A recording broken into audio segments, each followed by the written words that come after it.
사랑하는 성도 여러분, 하나님은 출애굽기에서 애굽에 10가지 재앙을 내리고 있습니다. 하나님의 백성들을 애굽에서 구출해내기 원하지만 바로가 완악하여 고집을 부리고 또 수락하지 않기 때문에 10가지 재앙을 내리고 있습니다. 그 중에 오늘 9번째 재앙, 흑암 재앙을 생각해 보려고 합니다. 이 흑암은 단순한 어두움이 아닙니다. 하나님의 심판이며 이 흑암 재앙에는 하나님의 영적인 교훈이 담겨 있다고 봅니다. 특히 애굽 사람들은 다양한 우상을 섬겼는데 그들의 신 가운데 가장 으뜸이 되는 신이 뭐냐? 태양신입니다. 그 이름을 라라고 합니다. 라. 태양신 라가 많은 신들 가운데 최고의 신으로 치고 있었습니다. 그런데 이 흑암 재앙을 통해서 태양신이라는 것이 헛된 신이라는 것을 분명하게 보여주고 있습니다. 무가치한 우상에 불과한 것이 태양신이다라는 것을 한순간에 보여주고 있습니다. 출애굽기 10장 22절에 이렇게 말합니다. 모세가 하늘을 향하여 손을 내밀매 캄캄한 흑암이 3일 동안 애굽 온 땅에 있었다. 단 3일입니다. 그리고 어떤 물질적인 피해 같은 것들이 극심하지는 않았으리라 보여집니다. 딱 3일이니까. 그렇지만 이 3일밖에 되지 않는 흑암 재앙이 얼마나 무섭고 얼마나 두렵고 얼마나 공포스러웠는가를 여러분이 알아야 될 것입니다. 이 흑암은 단순히 우리가 밤 있죠? 태양이 해가 지고 나면 밤에 어둠이 찾아오는데 그 밤과 같은 어둠이라고 생각하면 안 됩니다. 아빙돈이라는 주석학자가 있는데 그분이 쓴 주석에는 이렇게 말하고 있어요. 여기서 흑암이란 사막에서 불어오는 모래 폭풍 때문에 생긴 것이다. 이렇게 주석을 달아놓은 경우를 보게 됩니다. 여러분, 그러나 분명히 아셔야 되는 것은 자연 현상 때문에 닥쳐온 어둠 정도를 가지고 흑암 재앙이다 라고 말하는 것은 분명히 잘못되었다고 봅니다. 이 흑암은 등불을 켜놔도 서로를 볼 수 없을 정도의 어둠이고, 얼마나 어둡고 캄캄하고 두려웠으면 애굽 사람들이 아무도 자리에 일어나서 활동하는 자가 없었다. 여러분, 상상이 됩니까? 아무도 일어나서 활동하는 자가 없고 일어나지도 않았어요. 오늘 우리는 이 흑암 재앙이 우리에게 어떤 영향을 미치는지를 세 가지로 생각해 보려고 합니다. 첫째는 이 흑암 재앙은 인간의 시야와 판단을 마비시킵니다. 22절 23절을 다시 한번 읽어봅니다. 모세가 하늘을 향하여 내 손을 내밀매 캄캄한 흑암이 3일 동안 애굽 온 땅에 있어서 그동안은 사람들이 서로 볼 수 없으며 자기 처소에서 일어나는 자가 없어되 온 이스라엘 자손들이 거주하는 곳에는 빛이 있었더라. 이렇게 말합니다.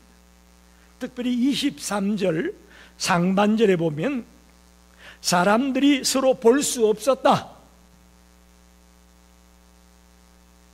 애굽 사람들은 눈을 떴지만 아무것도 볼 수가 없었습니다. 빛이 없었으니 방향을 알 수도 없었습니다. 또 타인을, 다른 사람을 볼 수도 없었습니다. 그리고 심지어는 급기야는 움직이지도 못했다고 기록하고 있습니다. 이처럼 흑암은 단순히 우리의 시야만 가리는 것이 아니라 인간의 사고와 선택과 행동과 이런 모든 판단력까지도 마비시켜버리는 그런 무서운 것임을 알 수가 있습니다. 오늘 이 시대는 어떨까요? 육적으로는 흑암은 없고 희양찬란한 밝음만, 빛만 있는 것처럼 보여집니다. 그렇죠? 물질 문명이 발달하고 과학이 발달함으로 온 세상이 대낮같이 환한 희양찬란한 그런 시대를 우리가 살고 있는 것 같습니다. 그러나 육적으로 볼 때에 환해 보이고 빛이 환하게 비추는 세상 같지만 우리의 내면을 들여다보면 또 우리의 영적인 면을 바라다보면 점점 더 이 세상이 깜깜한 어두움으로 치달아가고 있다라고 말할 수 있습니다. 안타까운 것은 세상 사람들이 지금 이렇게 너무 환하고 희양찬란한데 무슨 어둠이 있어? 라고 영적 어둠에 대한 실감을 못합니다. 여러분 어떻습니까? 오늘 이 자리에 나온 여러분들은 지금 이 세상이 희양찬란하고 곳곳에 환한 불빛이 내비치고 어둠은 없다라고 생각이 됩니까? 아니면 점점 더 영적으로 이 세상이 어두워져 가고 있다고 생각이 됩니까? 그걸 바로 볼 수 있어야 됩니다. 영적인 흑암에 빠지게 되면 우리는 올바른 가치 판단을 할 수가 없습니다. 또 세상 풍조에 휩쓸려 가게 되어 있습니다. 이게 선인지 이게 악인지 구분할 수가 없습니다. 이게 영적 흑암에 빠져들어가는 겁니다. 미국에서 한때 유행했던 놀이공간 중에 하나가 몰입형 공포체험관이라는 게 있습니다. 쉽게 말하면 관람객이 단순히 관람하는 것을 넘어서 마치 실제 상황에 있는 것처럼 공포를 생생하게 느끼게 만드는 그런 놀이공간을 말합니다. 특별히 완전한 흑암 속에 사람이 들어가게 해가지고 거기서 체험하게 하는데, 놀라운 것은 들어가자 채 1분도 안 돼가지고 대부분의 사람들이 방향 감각을 잃어버리고 패닉에 빠진다는 거예요. 극심한 공포 때문에 이성적인 판단이나 행동을 할 수 없는 그런 처지에 빠져버리는 그런 체험을 하게 되는 곳입니다. 이처럼 흑암은 우리의 시력만 잃어버리게 하는 게 아니라 우리의 판단력도 잃어버리게 하고 우리의 마음의 밸런스를 잃어버리게 하는 그런 무서운 것이 흑암입니다. 만약에 오늘 우리의 영혼 가운데 하나님의 말씀이 없고 또 기도가 없고 또 성령님의 인도하심이 없다면 우리는 지금 흑암 속을 걸어가고 있다고 해도 과언이 아닙니다. 여러분 어떻습니까? 지금 하나님의 말씀이 여러분 가운데 있습니까? 여러분의 삶 가운데 기도가 늘 있습니까? 여러분의 발걸음을 옮길 때마다 성령님의 인도를 따라 옮기고 있습니까? 그렇다면 우리는 영적으로 환한 대낮에 환한 빛을 받고 있다고 볼 수 있습니다만은, 만약에 그렇지 못하고 하나님의 말씀과 상관이 없는 삶을 살고 기도의 기자도 생각하지 아니하고 성령은 꿈에도 생각지 아니하고 내 멋대로 살아가고 있다면 우리는 지금 엄청난 영적 흑암에 놓여 있음을 알아야 됩니다. 하나님의 말씀이 내 발의 등이 내 발등의 빛이다. 시편 기자는 그렇게 노래하지 않습니까? 내 발의 빛이다. 하나님의 말씀이 우리의 삶의 빛입니다. 말씀의 인도를 따라갈 때 우리는 영적인 흑암에서 벗어날 수가 있습니다. 그런데 말씀의 빛이 차단되어 버리면 우리는 깜깜한 흑암의 길을 가게 되는 것이고 어둠에 전락하고 마는 것입니다. 이처럼 흑암은 우리의 시야와 우리의 판단력을 단절시키는 것임을 깨닫기를 바랍니다. 두 번째로 흑암은 사람들과의 관계를 단절시킵니다. 인간관계를 단절시킨단 말입니다. 23절 중반절에 보게 되면 저소에서 일어나는 자가 없으되 저소에서 일어나는 자가 없다. 즉 어둠 속에서는 사람과의 인간관계가 단절되고 차단된다는 것을 보여주고 있습니다. 서로 마주볼 수가 없으니 인사도 못하죠, 대화도 못하죠, 도와주거나 도움을 받지도 못하죠. 그야말로 흑암은 인간을 고립시킵니다. 인간을 외톨이가 되게 만들고 외롭게 만듭니다. 오늘 세상은 어떻습니까? 우리가 다 스마트폰이라는 걸 들고 있죠. 그 옛날에는 없어도 잘 살았는데, 그죠? 요즘은 그게 없으면 불안해요, 그죠? 특히 차를 운전할 때 스마트폰을 집에다 두고 왔다 불안하잖아요. 이게 막 갑자기 문제가 생기면 어디다 연락을 하지? 자, 스마트폰도 있습니다. SNS를 통해서 순간순간 소통한다고 말합니다. 또 너무나 과학 문명이 발달해서 곳곳마다 환합니다. 그래서 겉으로 보기에는 인간관계가 잘 이루어지는 것 같아요. 단체 카톡방이라는 거 있잖아요, 그죠? 그래가지고 뭐 형제들 간에도 서로 소통하는 것 같고, 뭐 어떤 모임에 가도 서로 단체 카톡방 만들어가지고, 저희들도 신학교 동문들 카톡방이 있는데요, 아주 뭐 별의별 뉴스를 다 올리고 그래요. 겉으로 보기에는 참 소통이 잘 되고 관계가 원하는 것 같습니다. 그러나 조금만 깊이 들어가 보면 우리의 냉함이, 우리의 속사람이 영적 흑암에 갇혀 있어서 서로를 이해하지 못하고 서로의 아픔을 나누지 못하고 서로의 삶을 알아가려고 하지도 않는 그런 일들이 비일비재함을 알아야 됩니다. 그러니까 그런 단체 카톡방이나 이런 걸 통해서 우리가 소통한다고 생각하는데 실제는 그게 소통이 아니에요. 진짜 자기 속에 있는 속마음은 그런데 이 얘기를 안 하는 겁니다. 심지어는 가정 안에서도, 더 나아가서는 교회 안에서도 서로의 속사람을 보지 못하고 서로의 아픔이 무엇인지, 서로의 기도의 제목이 무엇인지, 또 서로 축하해 줘야 될 일이 무엇인지를 나누지 못하고 있는 현실을 보게 되는 것이죠. 어느 날 한 마을에 갑자기 정전이 벌어졌습니다. 밤인데. 그러자 사람들이 다 촛불을 들고 바깥으로 나왔어요. 그리고는 별을 쳐다보며 이 얘기도 하고 서로 교제를 하는 것처럼 보였습니다. 근데 갑자기 불이 팍 들어왔어요. 그러자 언제 얘기했더냐? 각자 자기 집으로 들어가고 자기 방으로 들어가니까 끝! 무슨 얘기인지 이해가 되십니까? 우리가 서로 소통하는 것 같고 인간관계가 좋은 것 같은데도 조금만 들어가면 아니라는 거예요. 조금만 들어가면 아니라는 거죠.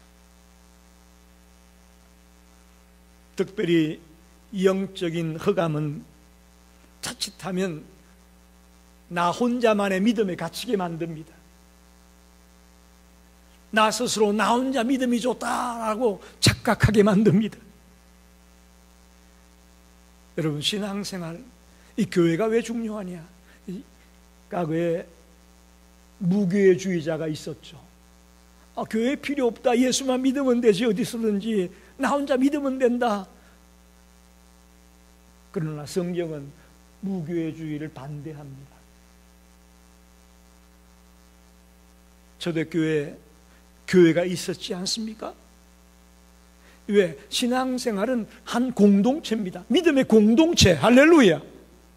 우리는 믿음의 공동체라는 것을 잊지 마십시오. 그래서 어쩌면 피를 나눈 형제들보다도 우리 같은 믿음 안에서의 형제들이 더 사랑으로 하나가 되고 더 진한 사랑을 나누게 되는 것들을 많이 보게 됩니다. 영적 흑암에 빠지게 되면 믿음의 고독자가 되고 마는 것이죠. 그것은 주님이 원하는 신앙의 모습이 아닙니다. 함께 나눠야 됩니다. 고통도 나누고 기쁨도 나누고 사랑도 나누고 나누는 것이 믿음의 공동체입니다. 히브리서 10장 24절 25절에 이렇게 말씀합니다. 서로 돌아보아 사랑과 선행을 격려하며 모이기를 피하는 어떤 사람들의 습관과 같이 하지 말고 오직 그나여 그날이 가까움을 볼수록 더욱 그리하자.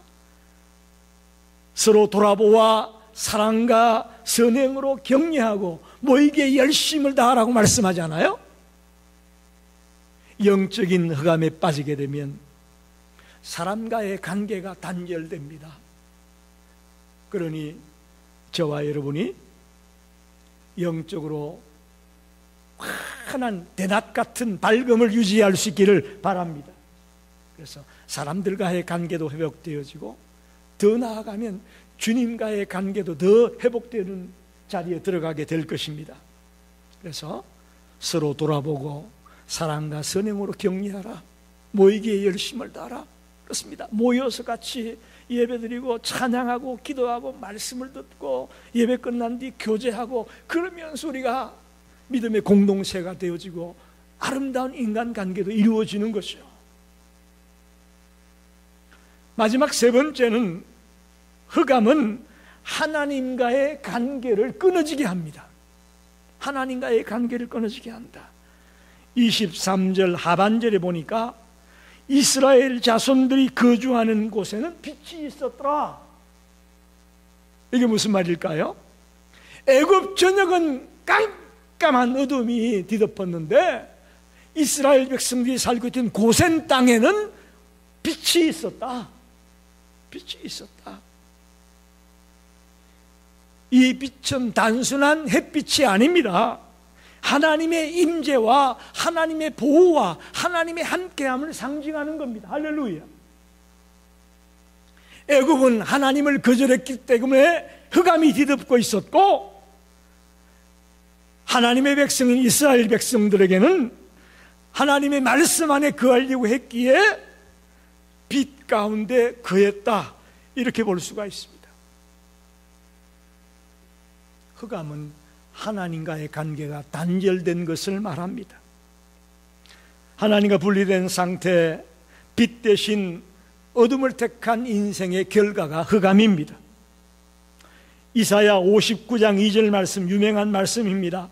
오직 너희 죄악이 너희와 너희 하나님 사이를 갈라놓았다. 여러분, 하나님이 우리를 떠난 게 아닙니다. 나의 죄 때문에 하나님 우리의 사이가 멀어진 거예요. 죄악이 하나님 우리 사이를 갈라놓은 거예요. 영적으로 우리가 죄악에 빠져 있으면 우리는 흑암에 들어가게 된 것이고 하나님과의 관계가 단절되고 끊어져 버린다는 것을 보여주는 말씀입니다. 오늘날에도 죄가 우리 안에 자리 잡게 되면 하나님과의 교제가 단절됩니다. 그 자리에는 대신 흑암이 들어오고 타락하게 되고 죄악에 빠지게 만들고 제멋대로 살아가는 인생으로 전락하고 마는 것이죠. 그렇게 되면 기도도 메말라갑니다. 말씀도 들리지 않습니다. 감사도 사라집니다. 이게 바로 영적인 흑암에 빠진 자의 모습입니다. 이렇게 되면서 자연히 하나님과 멀어지게 되고 교회와 멀어지게 되고 성도들과 멀어지게 되는 비참함이 벌어지게 되는 것이죠.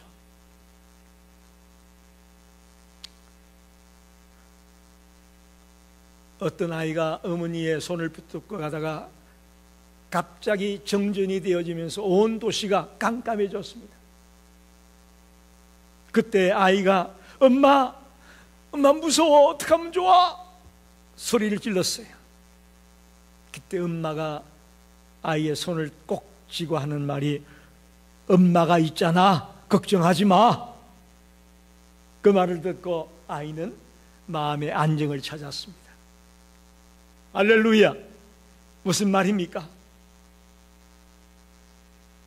우리가 영적 흑암에 놓여 있다가도 빛이 되신 주님이 우리 속에 들어오게 되면 우리는 그 주님과 동행하게 되면서 주님의 손을 붙잡게 되면서 안심하게 되고 넉넉히 삶을 이겨낼 수 있음을 믿습니다.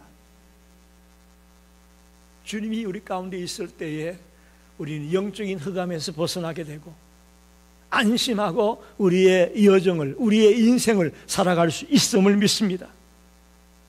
그러나 하나님과의 관계가 끊어지면 그때부터는 우리의 인생이 흑암입니다. 한치 앞을 내다볼 수 없는 위태로운 길을 가는 인생이 될 수밖에 없습니다. 그러니 영적인 흑암에서 벗어나서 주님과 동행하는 삶을 살아가는 우리가 되기를 간절히 소원합니다. 말씀을 정리합니다. 여러분, 계기일식이 뭔지 아시죠? 지구와 태양 사이에 달이 놓여가지고 태양빛을 차단하는 거예요, 달이. 그래서 지구가 깜깜해지는 거예요. 그걸 계기일식이라고 합니다. 1842년에 계기일식이 있었습니다. 그때 프랑스의 한 과학자가 실험을 하나 했습니다. 실험용 흰쥐를 갖다가 24시간 동안 굶겼어요. 아무것도 먹을 걸 주지 않았어요. 그랬다가 계기일식이 벌어지기 바로 직전에 먹이를 줬습니다. 그랬더니 이 흰쥐가 굶었으니까 개걸스럽게 막 그 먹이를 먹기 시작을 했습니다. 그런데 조금 지나자마자 일식이 딱 시작이 된 거예요. 깜깜해진 거죠. 그랬더니 갑자기 막 개걸스럽게 먹던 그 쥐가 먹던 걸 딱 멈추고 일식이 끝날 때까지 꼼짝도 안 하고 가만히 앉아있더라는 거예요. 더 나아가서 같은 시간에 프랑스의 루이 15세도 일식을 구경하기 위해서 기상 관측소에 직접 찾아가서 갖가지 음식을 먹어가면서 일식 구경하는 거예요. 실내악 연주자들이 연주도 하고 음식도 먹어가며 웃고 떠들던 그들이 일식이 딱 시작되자마자 음악 소리도 멈춥니다. 이야기 나누는 소리도 멈춥니다. 웃음소리도 멈춥니다. 갑자기 양내가 침묵으로 들어가며 쥐죽은 듯이 조용해지며 공포감을 느꼈다는 얘기입니다. 여러분, 이처럼 흑암이라는 것은, 어둠이라는 것은 모든 사람들에게, 짐승들에게 공포를 가져옵니다. 그러니 이 애굽의 9번째 재앙인 흑암 재앙이 얼마나 애굽 사람들에게 비록 3일밖에 안 되지만 엄청난 공포를 주었을까? 우리는 미루어 짐작할 수가 있습니다. 사랑하는 성도 여러분, 이 흑암 재앙을 단순한 자연현상의 하나로, 모래폭풍 때문에 계기일식 때문에 등등으로 이 흑암을 표현하면 안 됩니다.